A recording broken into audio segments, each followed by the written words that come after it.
katakan bersaudara, ada dua oknum di atas muka bumi ini yang tidak kenal menyerah. Dia akan terus berusaha sampai berhasil. Yang pertama adalah iblis. Iblis tidak pernah kenal menyerah. Untuk apa? Menghancurkan saudara, menenggelamkan hidup saudara, menggagalkan hidup saudara, dan menjatuhkan saudara.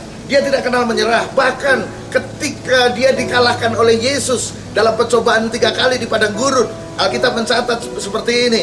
Maka iblis undur daripada Yesus dan menunggu waktu yang baik. Artinya iblis rela menunggu waktu yang lama. Untuk apa? Menghancurkan hidup saudara. Hati-hati saudara. Makanya hiduplah dengan seksama, hiduplah dengan hati-hati. Oknum yang kedua yang tidak kenal menyerah, haleluya, itu adalah Tuhan kita, haleluya. Dia tidak pernah kenal menyerah. Untuk apa? Menyelamatkan saudara. Untuk apa? Memperbarui hidup saudara. Untuk apa? Mengangkat hidup saudara. Sebobrok apapun hidup saudara, dia tidak pernah kenal menyerah, saudara. Dia hanya akan berhenti. Yesus, Tuhan kita hanya akan berhenti ketika apa? Ketika memang seseorang itu sudah nggak bisa diperbaiki lagi. Kapan seseorang nggak bisa diperbaiki lagi? Ketika dia sudah mati.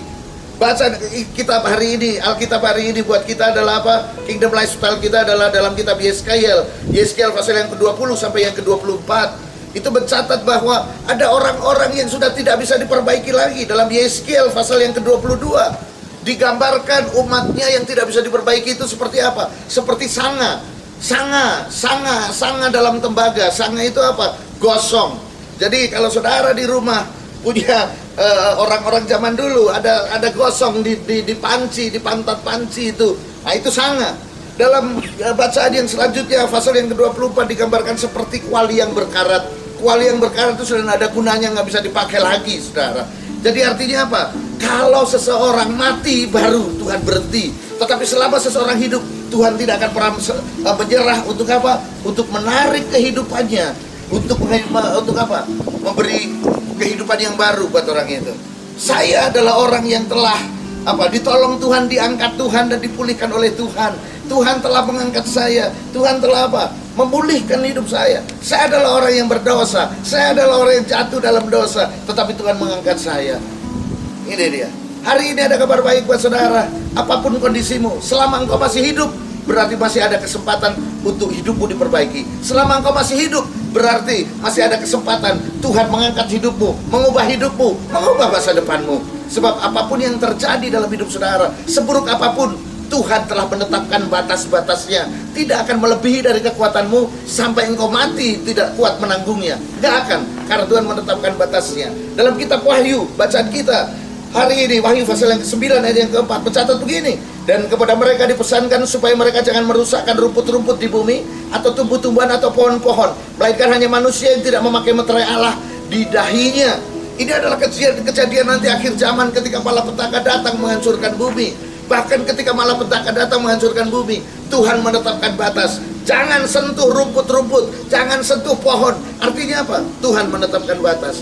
Hari ini, kalau saudara masih hidup, itu artinya Tuhan sudah menetapkan batas-batas dalam hidup saudara, agar saudara tidak mati, agar saudara mendapatkan kesempatan untuk saudara diperbaiki, memiliki masa depan yang luar biasa, yang gilang gemilang di depan saudara. Hari ini sama Tuhan telah memulihkan saya. Undangan itu juga datang kepada setiap saudara.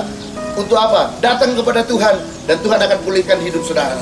Saudara yang mau menanggapi tanggapan Tuhan hari ini seperti saya yang sudah dipulihkan, saudara yang mau menanggapi undangan Tuhan hari ini, mari tirukan doa saya. Saudara yang mau berkata saya mau, begitu saudara berkata mau, tirukan doa saya.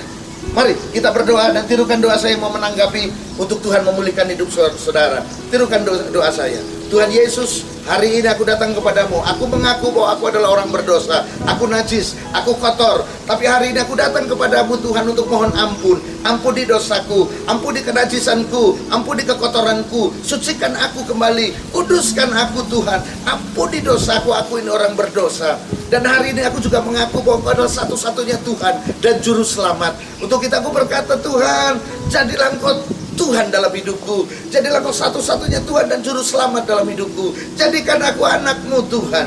Dan hari ini aku membuka hatiku. Masuklah ke dalam hatiku. Bertahtalah di dalam hatiku. Dan memerintahlah dalam hidupku. Dan mulai hari ini aku menyerahkan hidupku ke dalam tangan-Mu Tuhan. Terima kasih Tuhan.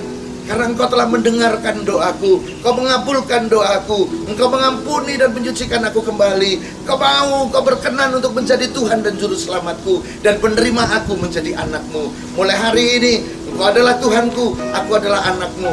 Perintahlah, memerintahlah dalam hidupku sebagai Raja dalam kehidupanku. Aku mau mengikut Engkau, aku mau Engkau arahkan, aku mau Engkau pakai. Terima kasih Tuhan Yesus. Aku mengucap syukur. Di dalam nama Yesus, aku berdoa, haleluya. Amin. Haleluya. Kingdom Lifestyles hari ini. Dan Yesus berkata, saudara,